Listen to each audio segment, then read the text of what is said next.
Bonjour à tous, merci à Fillefoy pour l'invitation. Donc, comme vous savez, le réseau maladies inflammatoires des voies biliaires et de l'hépatite auto-immune est coordonné à l'hôpital Saint-Antoine avec le docteur Christophe Corpochot. Et les maladies prises en charge dans ce réseau sont nombreuses. Les principales sont la CBP, la CSP, l'hépatite auto-immune et le LPAC. J'ai mis ici en gras les maladies pour lesquelles je vous parlerai des actualités de la recherche. Et vous voyez, en grisé dans la liste, il y a encore de nombreuses maladies qui sont prises en charge dans le cadre de ce réseau. Alors déjà, pour les travaux sur l'hépatite auto-immune, c'est principalement l'équipe de Nantes qui travaille sur la physiopathologie de l'hépatite auto-immune, pour laquelle on a encore beaucoup de choses à découvrir, puisque pour l'instant, les patients qui souffrent d'hépatite auto-immune ont des traitements immunosuppresseurs au long cours, qui sont des traitements immunosuppresseurs non ciblés et qui diminuent l'immunité de façon générale. Donc mieux comprendre la dysfonction du système immunitaire, ça pourrait permettre de faire un traitement un petit peu plus précis chez ces patients. Donc, à Nantes, c'est l'équipe du docteur Conchon avec le docteur Renan et le professeur Jérôme Gournay qui travaillent ensemble sur la caractérisation de l'immunité et plutôt des dysfonctions de l'immunité des patients atteints d'hépatite auto-immune. Donc, pour cela, ils ont caractérisé les lymphocytes des patients. Mais ils travaillent également sur des modèles murins d'auto-immunité où ils essayent de voir comment émergent les lymphocytes autoréactifs. Et ça, c'est les travaux de thèse d'Anaïs Cardon pour lesquels j'ai eu le plaisir d'être dans son jury de thèse. Donc ces travaux vont être très prochainement publiés. Et en plus de ça, il y a tout un travail de recherche translationnelle sur ce qui est retrouvé chez l'animal et dans le sang des patients pour pouvoir comprendre les liens entre ce qui se passe dans le sang, dans le foie, et donc comprendre les mécanismes qui déclenchent l'hépatite auto-immune, mais aussi qui déclenchent la récidive de l'hépatite auto-immune chez ces patients. Donc il y a eu plusieurs publications par cette équipe sur ce sujet. À Saint-Antoine, dans l'équipe INSERM dans laquelle je travaille, on s'intéresse beaucoup aux mécanismes cellulaires de la fibrose hépatique. La fibrose hépatique, elle est effectuée par les myofibroblastes portaux qui sont absents dans le foie sain et qui vont apparaître du fait de l'activation de précurseurs quand on a une maladie chronique du foie. Donc les précurseurs des myofibroblastes portaux, on en a deux types principaux, les cellules étoilées du foie, Hepatic stellate cells, qui ont été bien connus, bien caractérisés au cours des 20-30 dernières années. Et le outsider, c'est les fibroblastes portaux qui peuvent s'activer en myofibroblastes portaux et qui participent, tout comme les cellules étoilées du foie, à la fibrogénèse hépatique. Et dans le laboratoire, on avait pu montrer que les myofibroblastes portaux étaient probablement dérivés de cellules fibroblastiques qui étaient dans l'espace porte autour des canaux biliaires et qui exprimaient le marqueur collagène 15. Mais on n'avait pas à ce moment-là bien compris quelle était l'origine des myofibroblastes portaux. Donc l'équipe a continué à travailler sur cette question et c'est les travaux qui ont été publiés l'année dernière avec un doctorant qui s'appelle Lindley et qui a essayé de vraiment caractériser toutes les cellules mésenchymateuses de l'espace porte. Donc ça a été fait chez la souris. On a isolé l'arbre biliovasculaire pour pouvoir ensuite séparer les cellules en unicellulaires, en cellules uniques, et ensuite les trier et en faire du single cell transcriptome.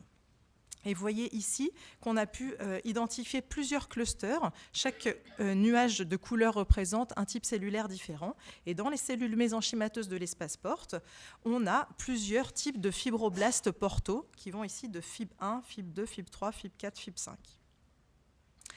Et parmi ces fibroblastes portaux, l'équipe a mis en évidence une sous-population, c'est la réunion de FIB3 et FIB4, qu'ils ont appelé les fibroblastes, qu'on a appelé les fibroblastes portaux qui ont des caractéristiques de cellules souches, les PMSC. Pourquoi ? Parce que quand on les a isolées, on a vu in vitro qu'elles étaient capables de proliférer, de former des colonies comme les cellules souches, mais aussi de pouvoir se différencier en plusieurs lignages cellulaires différents. Et quand on les cultivait sur du plastique, ces cellules portales avec des caractéristiques de cellules souches, elles peuvent s'activer en myofibroblastes qui expriment alpha-SMA et qui expriment également le collagène 15. Donc ces travaux ont permis d'identifier que les myofibroblastes portaux dérivent de l'activation des PMSC, des cellules portales avec des caractéristiques de cellules souches. Grâce à l'étude du transcriptome faite de façon comparative des PMSC avec leurs myofibroblastes par rapport aux cellules étoilées du foie avec leurs myofibroblastes, nous avons pu établir une véritable signature génique qui permet de différencier le type de myofibroblastes qui dérive des PMSC et le type des myofibroblastes qui dérivent des cellules étoilées du foie. Et grâce à cette signature génique, on va pouvoir suivre la contribution des différents types de myofibroblastes dans les maladies chroniques du foie. Et ici, c'est l'expression de cette signature génique dans des échantillons de foie de patients chez le sujet sain, le patient atteint de NASH, le patient atteint de CSP et d'autres patients atteints de maladies chroniques du foie. Et vous voyez que quelle que soit la cause de maladie chronique du foie, pas seulement en cas de maladie biliaire, un peu plus dans la maladie biliaire que dans la NASH, mais également dans la NASH, on a une augmentation significative de l'expression de la signature des PMSC, ce qui démontre la contribution de ces cellules dans ces maladies. Une augmentation, une prolifération de ces cellules dans la maladie. Au contraire, la signature des cellules étoilées du foie n'est pas augmentée au cours des maladies chroniques du foie. Alors, on a quand même, bien sûr, des cellules étoilées du foie qui s'activent en myofibroblastes, mais en fait, on a pu démontrer que les cellules étoilées du foie n'ont pas cette capacité de prolifération qu'ont les PMSC, et donc on n'a pas d'augmentation du nombre de ces cellules au cours des maladies chroniques du foie. Donc, ces résultats montrent que les PMSC ont vraiment un rôle important. Ce n'est pas seulement les cellules étoilées du foie qui ont un rôle au cours de la fibrose hépatique chez l'homme. Parmi la signature génique des PMSC, on a identifié le marqueur SLID2 et on a pu voir avec la PCR que ce marqueur SLID2 était également augmenté au cours des maladies du foie chez l'homme, dans la NASH, dans la CSP et dans les autres maladies chroniques. Et on a pu tracer, grâce à une technique d'hybridation in situ, la présence des cellules SLID2 positives. Et vous voyez ici en rouge, elles sont présentes dans les travées de fibrose dans le foie cirrhotique humain. Donc là, c'était le travail qu'on avait mené sur les myofibroblastes portaux. Je vais vous parler maintenant d'un autre travail sur le rôle du protecteur de la vésicule biliaire dans la CSP. Donc, comme vous le savez, à Saint-Antoine, on est les centres de référence pour la CSP dans le cadre du réseau maladies inflammatoires des voies biliaires. Les patients qui ont une CSP ont souvent une vésicule de grande taille. Et ça a été rapporté dans la littérature, mais on ne sait pas si ça a une fonction particulière. On a pensé que peut-être la vésicule biliaire pouvait avoir un rôle protecteur au cours de la CSP. On a inclus des patients qui étaient suivis à Saint-Antoine qui avaient eu une IRM des voies biliaires, mais également un profil des acides biliaires dans le sang. Et on a évalué les caractéristiques de leur maladie avec des tests sanguins, la bili-IRM et le profil des acides biliaires. On a pu comparer deux types de patients. Les patients qui ont une grosse vésicule, qu'on a définie par un volume supérieur à 50 ml, et les patients qui ont une vésicule biliaire de volume normal, inférieur à 50 ml. Eh bien, on a vu que les patients qui avaient une grosse vésicule avaient une phosphatase alcaline significativement inférieure par rapport aux patients qui avaient une vésicule de taille normale. Or, la phosphatase alcaline, c'est le marqueur de cholestase qu'on utilise déjà pour détecter la CSP. Et parmi les patients qui ont une CSP, c'est un marqueur pronostic majeur. En plus de ça, les patients qui ont une grande vésicule ont une diminution du ratio taureau sur glycoconjugate dans les acides biliaires. Et ce ratio a été montré comme étant associé à un mauvais pronostic quand il est augmenté. Donc ces deux résultats vont dans le sens d'un rôle protecteur de la vésicule biliaire au cours de la CSP. Quand elle est de volume élargi, elle est associée à des meilleurs critères pronostiques chez nos patients. Ensuite, on a comparé en premier les patients qui avaient une grande vésicule et une vésicule de taille normale. Ensuite, on a comparé les patients qui n'avaient plus de vésicule, qui avaient été cholécystectomisés pour diverses raisons. Soit ils avaient développé des polypes de la vésicule, soit ils avaient fait des complications à cause de calculs, par exemple. Eh bien là, on a vu l'inverse. Les patients qui ont été cholécystectomisés, ici en vert, ont une augmentation des azates significative par rapport aux patients qui ont toujours leur vésicule. Et les azates, c'est un marqueur d'activité de toute maladie hépatique. Ce n'est pas quelque chose de spécifique, mais ça fait partie des scores pronostiques de la CSP, notamment le Mayo Risk Score. Et en plus d'une élévation significative des azates, les patients qui n'ont plus de vésicule ont des lésions biliaires nettement plus sévères sur la bile-IRM. Ici, vous avez un exemple avec un patient qui a toujours sa vésicule et qui a plusieurs sténoses des voies biliaires intrahépatiques. Et vous voyez un patient qui n'a plus de vésicule, là les sténoses sont beaucoup plus marquées puisqu'on arrive beaucoup moins bien à suivre l'arbre biliaire. Et en plus de ces sténoses, on a également des dilatations des voies biliaires intrahépatiques. Et ça, c'est un marqueur de mauvais pronostic chez nos patients atteints de CSP. Donc tout ça, c'était des signes qui suggéraient un rôle protecteur de la vésicule biliaire pour nos patients atteints de CSP. Mais pour le démontrer, on a fait une intervention dans un modèle animal. C'est la souris ABC-, qui est le modèle préclinique le plus utilisé pour la CSP.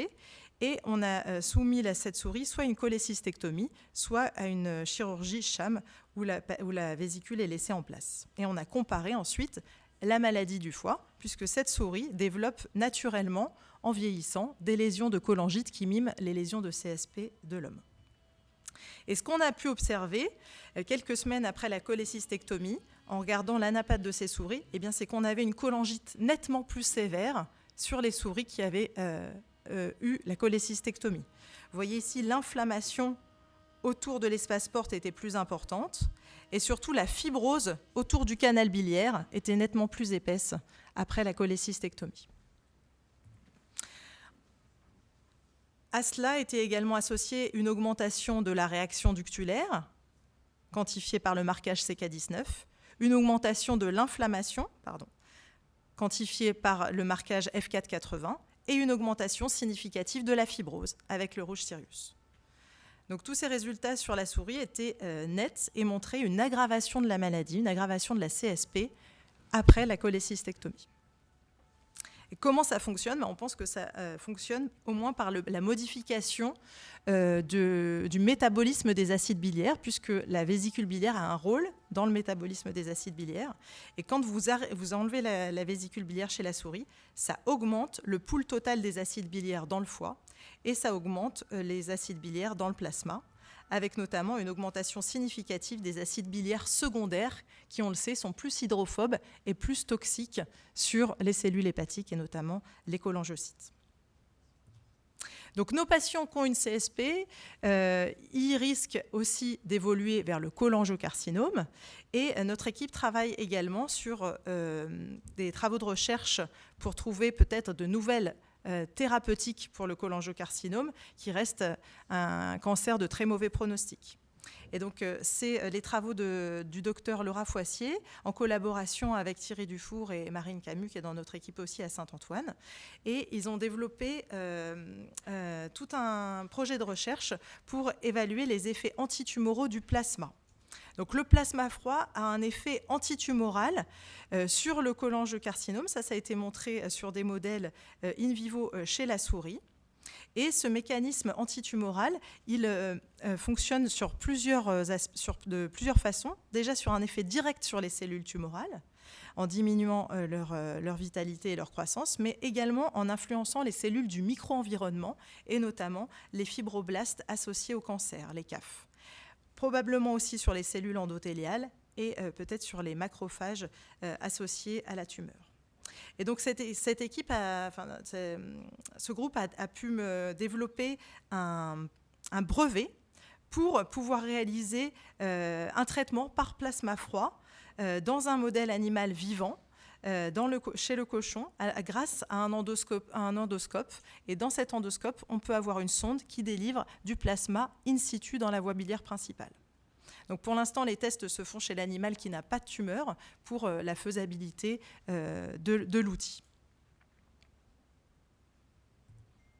Et puis notre équipe travaille aussi sur les mutations des transporteurs biliaires et notamment sur les mutations du gène ABCB4 qui concourent à la PFIC mais également au LPAC, le LPAC syndrome qui fait partie de notre réseau MIVB hépatite auto-immune. Et dans ce travail récemment publié, l'équipe de Jean-Louis Delaunay et Touncia Aït-Slimane ont pu caractériser 10 mutations différentes du récepteur ABCB4. Ces mutations touchent les domaines NBD1, NBD2, qui sont les domaines qui interagissent avec l'ATP. Et pour ces mutations, on a pu voir que la protéine ABCB4 était toujours présente et toujours bien localisée au niveau du pôle apical des hépatocytes, comme le montraient ces expériences in vitro. C'était bien une protéine mature, mais par contre, cette protéine n'était plus fonctionnelle puisqu'on avait une diminution de l'excrétion des phosphatidylcholines quand on avait cette mutation ABCB4.